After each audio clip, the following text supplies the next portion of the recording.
Hello! In this video I will show you how to install Firefox browser on Motorola Razr 60 Ultra.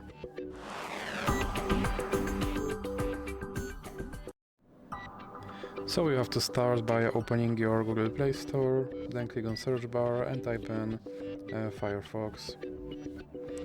Now click search and then click install.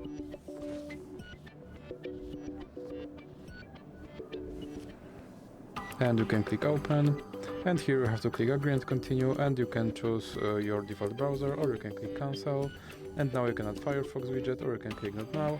Here you can sign in to your Firefox account, or you can click not now. And here you can turn on notifications from this browser, or you can click not now again.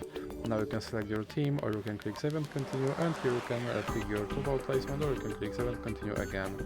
And as you can see, my Firefox browser is now installed and is ready to use. So that's it for this video. If you liked it, please remember to leave like and subscribe.